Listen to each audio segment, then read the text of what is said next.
Hello, and thank you for your interest in PhD Plus and the National Science Foundation's Graduate Research Fellowship Program.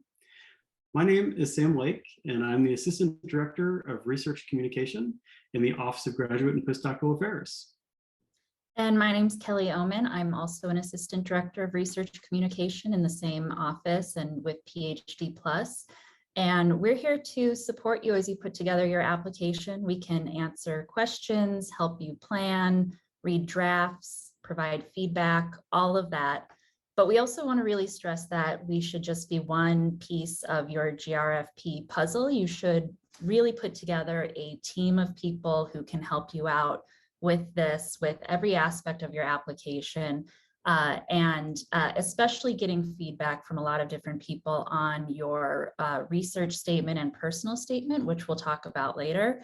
But really think of us as members of your overall team. And if you don't know who else to go to for feedback, we're happy to help you figure that out too. So feel free to reach out to either of us at any time.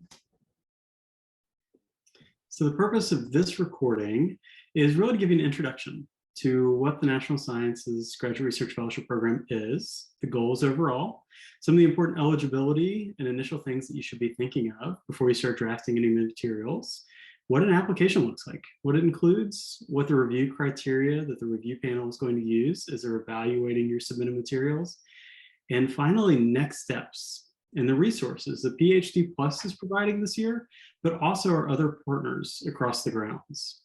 And I do want to stress that we will both be talking about workshops, mini writing retreats, virtual office hours, and other things that are available to you as a UVA student as you're working on your materials over the summer and into the fall. That those events are things that you can leverage, participate in, and get more experience understanding what the entire process is and how the review process is going to evaluate what you're submitting in as part of your application. So one of the most important things that you should do at the beginning for applying to any funds is really getting to know the funder. Now, we're not going to do a deep dive into the National Science Foundation and everything that it does, but there are a few things that are important to understand for this fellowship program. And the goal of the GRFP is really focused on you, the individual that is going to be helping move science and engineering forward within the United States or even more broadly across the entire globe. And it's really focused on increasing diversity in all aspects. So we're not going to read off the slide of exactly what the National Science Foundation is necessarily including within its application materials and announcements, but there are a few things we do want you to keep in mind. The award is to support individuals. It's to you and to support you, not necessarily the research, even that you're putting into your research statement. So it does have some flexibility, but those funds are to help support your stipend, your tuition, your growth and development as an individual working within sciences and engineering. It's based on intellectual merit, but also broader impacts. And a large goal of it is increasing and broadening participation within STEM. So that's underserved and underrepresented community members that might be supported through a program like this, women, minorities, persons with disabilities and veterans, but also the communities and the groups that can benefit from the work that you're doing as a graduate research fellow. So keep both of those aspects in mind because it is a very holistic fellowship program in terms of the evaluation and the impacts of what you're proposing. So why you should apply? Well, this part's probably obvious. It's probably something you know or you wouldn't be here. It is a very prestigious fellowship program. It does come with flexibility, as we've already discussed. It is a 5-year award. Within that 5-year period, you have 3 years of support, $30,000 or $34,000 of stipend per year, as well as funding for your tuition. In addition to that, there are a number of professional development opportunities, even in-person opportunities to be based at federal agencies and gain on-the-ground professional experience. It also has other resources like the cyber infrastructure resources that are available to fellows, as well as other things the National Science Foundation offers. So with that, know that there's a lot of opportunities that just being a graduate research fellowship, NSF, support a student brings to you and can provide, even if it's not right at the onset of your fellowship program. So we're happy to discuss more of those with you as well. So who is eligible to apply for the GRFP? So this language is taken from the NSF's website, and we want to direct you there to help you determine whether you're eligible. Everyone's situation is different, and you're of course welcome to reach out to Sam or myself if you have questions about your eligibility. We're happy to help coach you on that, but the NSF is the ultimate authority on this, so you should really check out their website and really use the criteria listed there to make absolute sure that you're eligible. Another caveat is that we are recording this on July 1st, and so far the solicitation or announcement for this year hasn't been released yet. That means that some of the information that we're telling you could potentially change for this year, and we'll be sure to communicate any major changes as we find out about them. But you want to make sure to double check on your own. We don't really anticipate eligibility criteria changing, but you never know. So really make sure to double check that once the announcement is made. So who is eligible? As you see here, US citizens, nationals, or permanent residents. You need to intend to enroll or be enrolled in a research-based master's or doctoral degree program in an eligible field of study in STEM or STEM education. And we're going to go over the eligible fields in just a second. But note that that does not include joint research degree or professional degree programs like the MD PhD or JD PhD programs. You must also have not already earned a doctoral or terminal degree in any field, never previously applied to the GRFP while enrolled in a graduate degree program, and I'm going to talk more about that in just a second. Never previously won and accepted the GRFP, and not an NSF employee. Next slide. So to get back to that, never applied in grad school previously. So basically, you can apply for this as an undergraduate senior, and then once in either your first or second year of grad school. So if you applied as an undergraduate senior and you are you're going to be a first year graduate student in the fall, or you are already started in the summer, you can apply either this year or next year. If you're a second year grad student, now's your time to apply. You won't get a chance after this. Once you're in your third year, you're not eligible anymore. And we're going to talk a little bit more about how to strategize that if you're currently in your first year, whether you want to apply this year or next year. And I'm not going to get into the other criteria here. If you want to pause this video and read those in more detail, these are less typical things that might apply to you, but make sure that they don't apply to you. And if you have any questions about these, feel free to reach out to us. Next slide. So what are the eligible fields of study? So as you can see here, it's basically all of the STEM fields, including STEM education and learning research, and the social sciences, including economics. And as you see at the bottom there, historically, this does not include clinical research or research with primarily disease-related goals. But again, reach out to us if you're unsure whether that applies to your research or not, and we can help coach you through that. Okay, so again, we don't yet know the due dates for the 2022 deadlines, but we can sort of guess what they are based on previous years. And of course, again, we'll update you once we have the actual dates from the NSF. But for now, we can probably expect the deadlines to be around mid-October. And you can see here, these are the due dates from last year, all of these in the third week of October. But you really want to try to have your application ready a couple of weeks before that, at least a week before that, just in case anything happens with the submission system, there are any hiccups with that, or your letter writer's request to see your polished materials one more time before they submit their letter.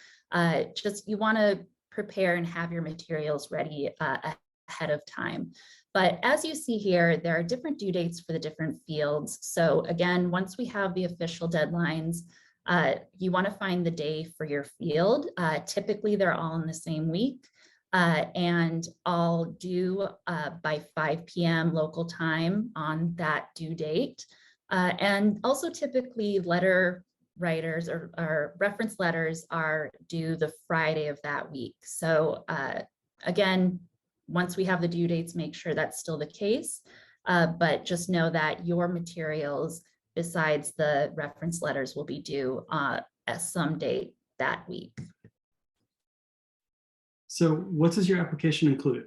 Well, there's a number of things that you are going to be working on externally to the application portal, which is called Fastlane.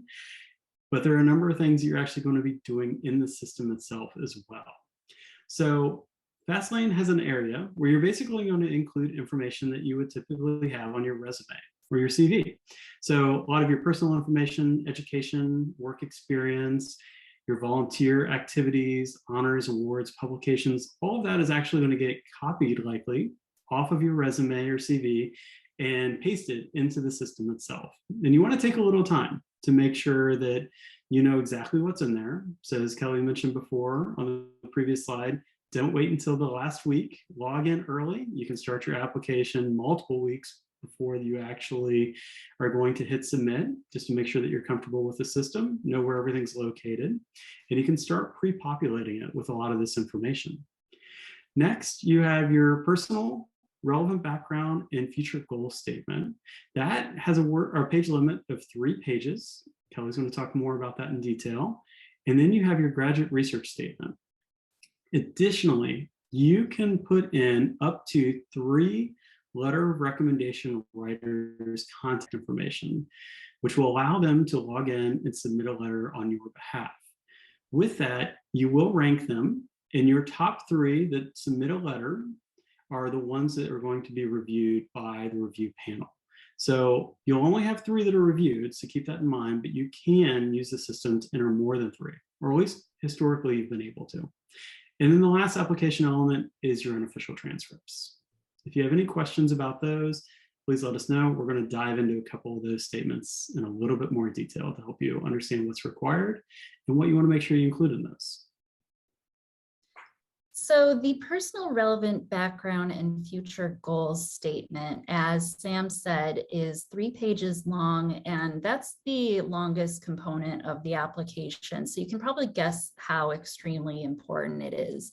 The research statement, of course, is also very important, but this personal statement gives the reviewers a sense of the person doing the research. And as Sam said earlier, they're really interested in funding people, not necessarily just projects. So this is where you tell them who you are and why they should fund you, your motivations and goals, or what led you here and what's driving you forward. So there's a lot of ways to communicate this, and we want to encourage you to be creative and flexible in how you think of your personal narrative.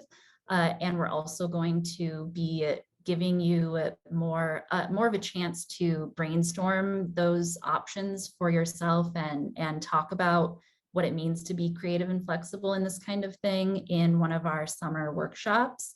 But for now, I want you to think about what your story is. You want to tell a story in this and demonstrate your potential for STEM research.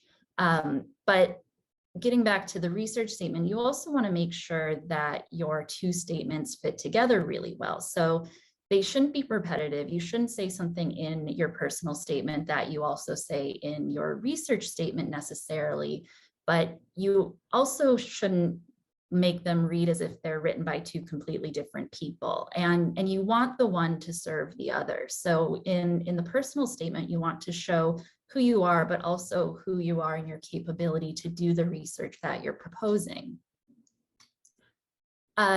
So some things that you might include are experiences, personal and professional, that contribute to your motivation and preparation for pursuing a STEM career.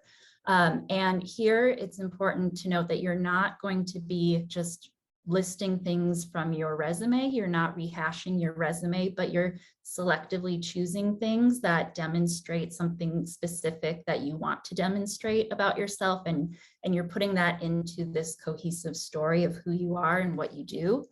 And you also want to be using experiences and concrete examples of things because, you know, in a statement like this, you can talk about your commitments and your beliefs and all of that, but it really doesn't mean much unless you have a concrete example showing that value in action in your life, whether how you gained this perspective on life or gained this motivation, or how you've acted on that. So keep that in mind, that these concrete examples are really important.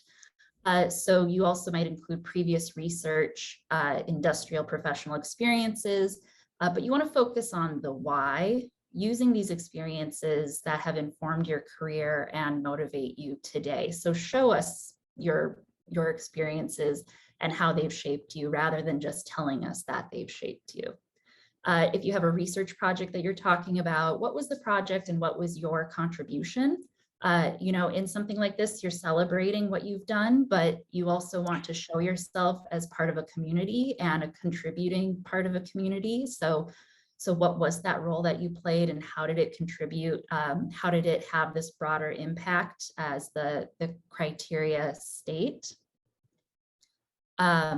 What did you learn or gain from this experience? And then articulate the importance of each experience and how it contributes to your role in the scientific community. So again, that gets back to broader impacts.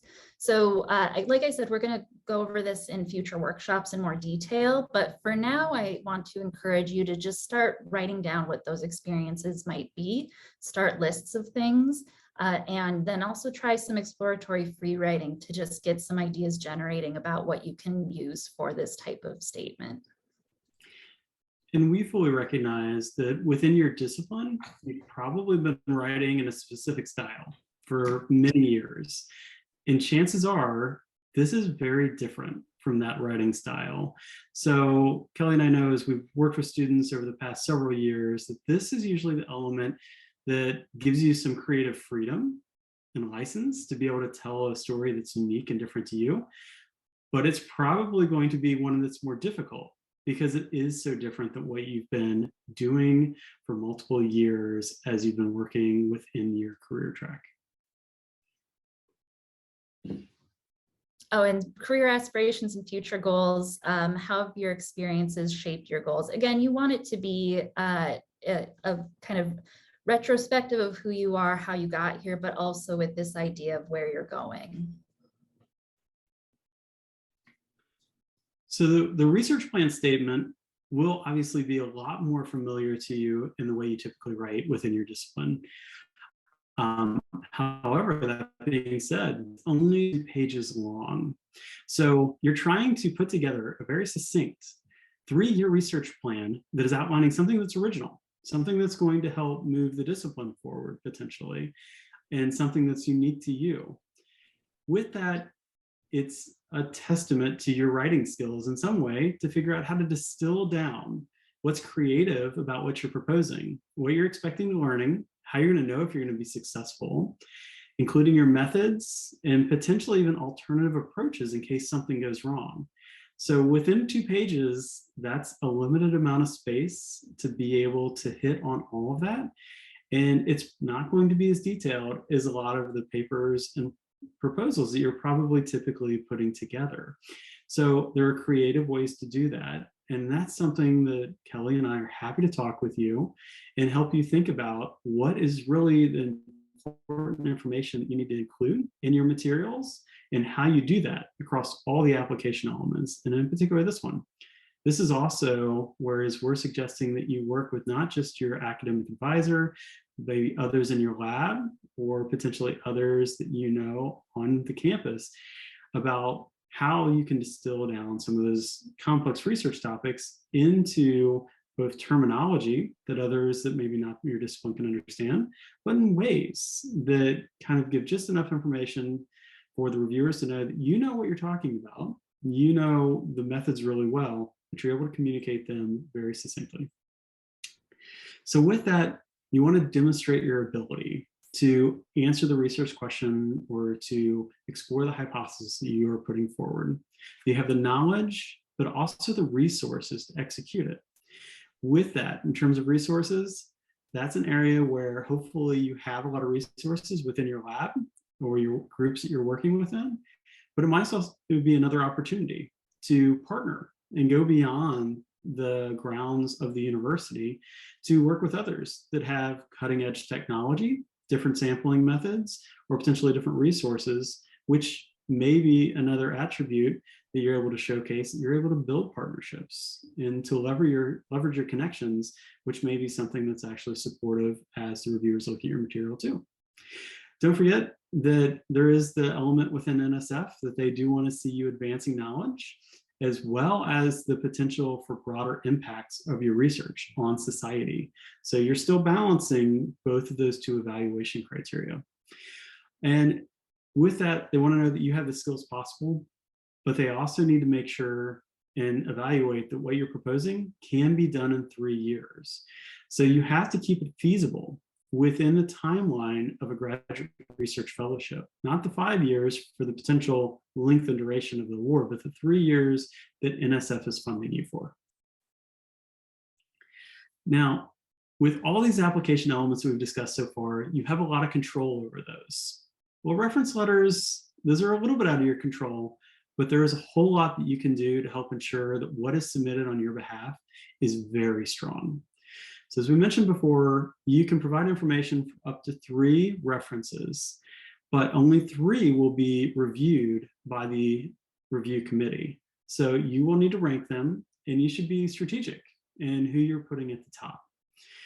Now, who do you choose? Well, your current advisor or the current person that you're working with on the grounds is going to be an important person, whether that's a GGS or a faculty member that's advising you as you figure out who you're going to be working with throughout your graduate program.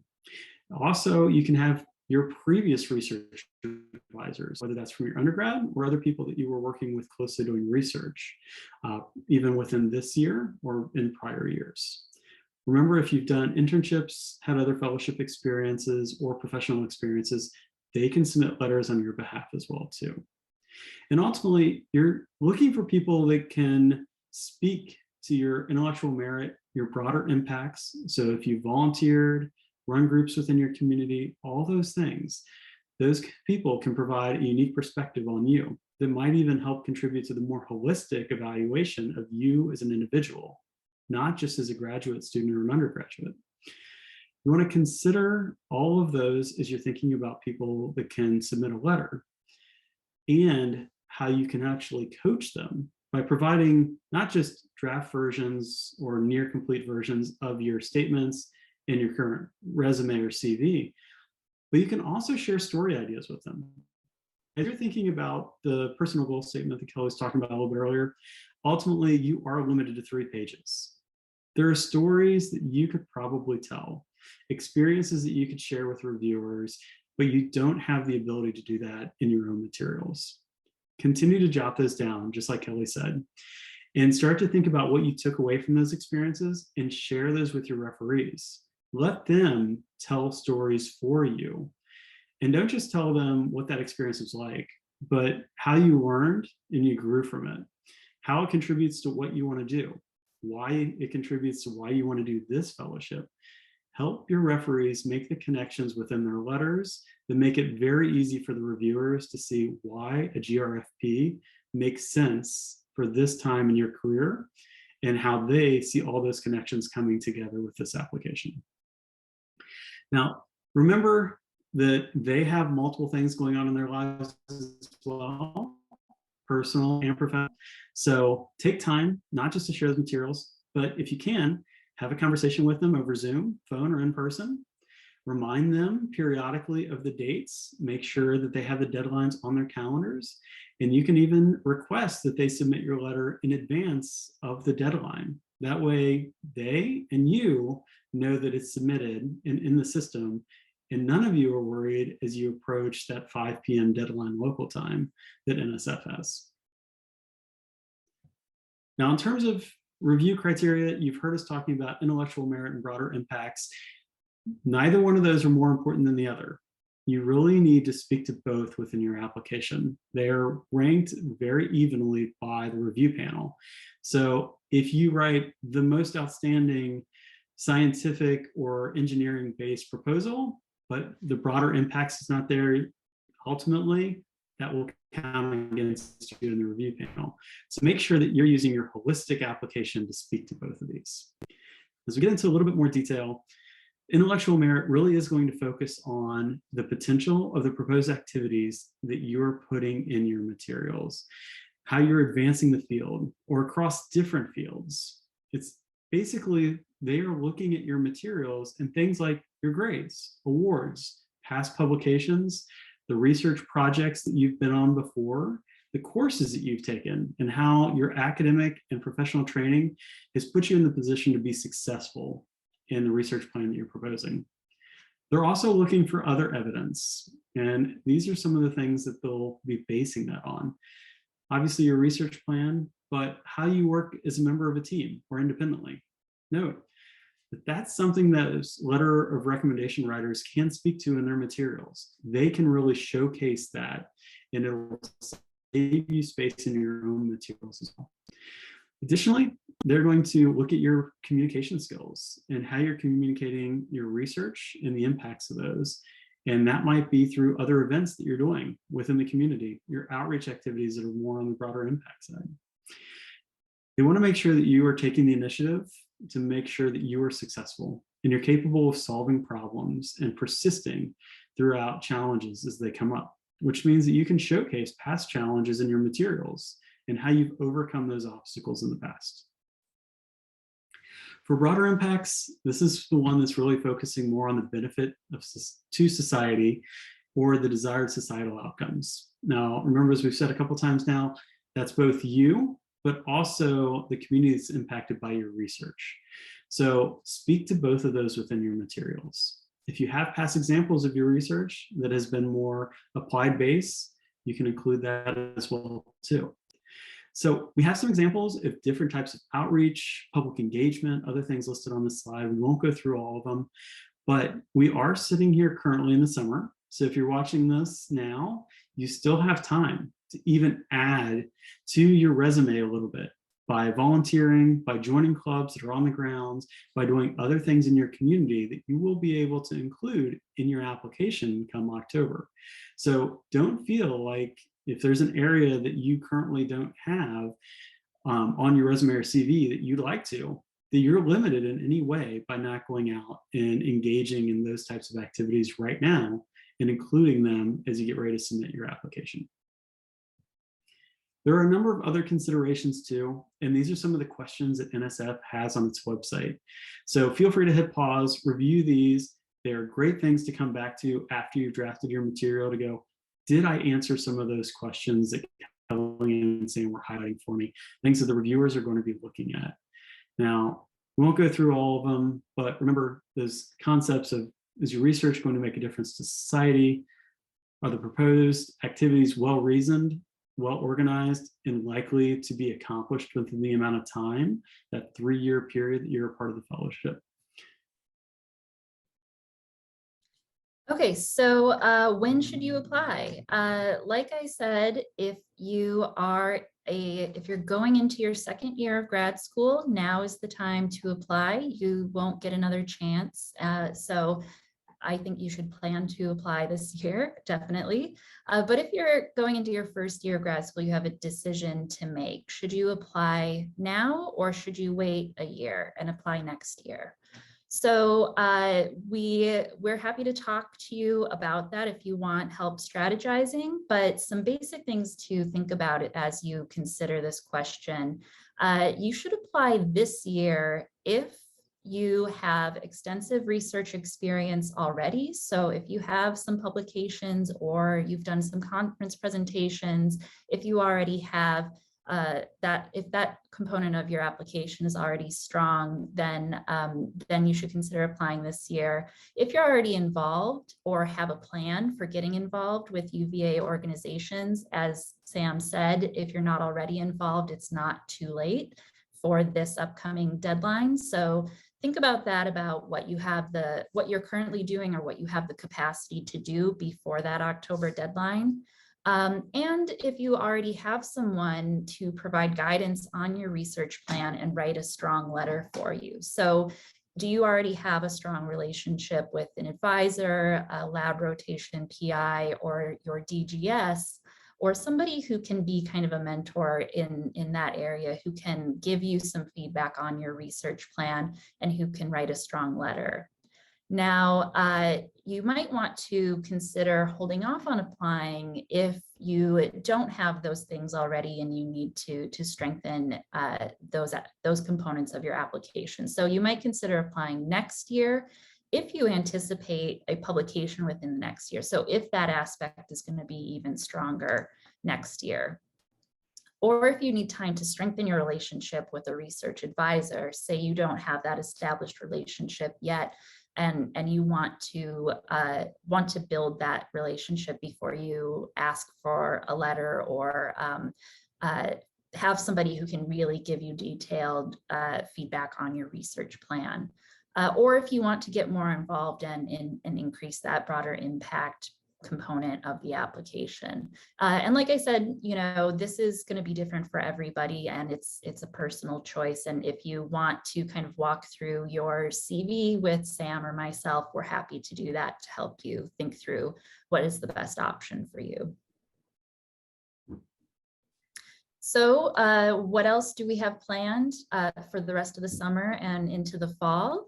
Well, as you can see here, these are the workshops that we have planned with PhD Plus, and we're going to go into other non-PhD Plus support programs in just a second. But what we're planning right now is on July 14th, we're going to have the first part of our two-part summer workshop series. And this workshop is going to be about understanding evaluation. You're going to hear from some faculty who have been on review panels in the past, who can tell us, what reviewers are really looking for, and breaking down the kind of discussion that reviewers will have about your application. And we're going to look at a few former applications and deconstruct them to see, what aspects were really speaking to the reviewers, and trying to figure out, how to construct your own application by deconstructing these other applications. And then on August 11th will be the second part of that series, where we'll talk more about the personal statement in particular, and help you think through your story and the different ways that you might construct that story, and help you think through some personal reflections to generate ideas. And we'll talk more about references then as well. And then around mid-August, the date hasn't been solidified yet, but for those who aren't able to attend those two summer workshops, we're going to have a quick one-day boot camp where we'll just condense everything that we went over in those workshops into one day to prepare you for the fall. And then in the fall, we're going to have some mini writing retreats, which will be kind of a quiet space for you to come and co-write with other people, sitting and writing your own research or personal statements. And we'll have some breaks built in where you can talk to each other about what you're working on, or stretch and relax, and then Sam and myself and others will be there to give you feedback on what you're working on. So it's a great chance to get some writing done and get some live feedback. But then we're also going to have virtual office hours where you can just drop in and ask any questions that you have as you're working on your application materials. And we are planning also other opportunities, such as a panel review, to get you more feedback on those materials as you're working on them. And then we also are partnering with a program called Brain Steering, which is an asynchronous self-paced course. So you have these synchronous opportunities that we just talked about, but we also have this asynchronous course where you can go on your own time and look through videos, tip sheets, offline worksheets, and also get a chance to get some more one-on-one coaching from the Brain Steering coaches. And this is absolutely free to you and is a great supplement to the live offerings that we're doing. So we really encourage you to do this and, you know, go at your own pace. But the sooner that you can register for that and get going, the better, because once you get into the fall, you're going to be under a time crunch. And so you want to get as much, you know, kind of back work done in the summer as you can. So that is the same registration link as for the workshops that I just talked about. And one thing to note is that when you register for that, you also need to let your primary advisor or DGS know that they also need to fill out a advisor acknowledgement form, which is another registration link we can send you, just to let us know that your advisor is aware that you're going to be completing this and they support you taking the time to do that. So as you may already be aware, there's a number of other resources that are available to you on the grounds. A couple of those we want to just draw your attention to, particularly for anyone who is in the engineering school. The Graduate Writing Lab has a number of resources, from fellow mentor meetings to having an actual mentor that is very familiar with the GRFP program itself, likely has applied in the past. They offer weekly drop-in office hours as well. Those are typically on Thursdays at 2:30, and those will start up actually as of yesterday. So they are now running for the rest of the period where you might be applying for this particular fellowship program. In addition to that, the Graduate Writing Lab as well as PhD Plus both have UVA CoLab sites where you can actually access a lot of the resources, a guide to reference letters, previous award statements as examples, and much more. So if you want to get inspired, if you want to help get some resources that can help you start to mentally think about and prepare for submitting your application, there's a lot available there. You can reach out to the Graduate Writing Lab or Kelly and I at PhD Plus, and we will start providing links to all of those resources. Additionally, there are online resources, many of which you can find if you start looking or Googling. And these are some of the ones that we would recommend that you check out when you have time. Right now, the Graduate Research Fellowship Program 2021 solicitation is available on NSF's site at nsf.gov.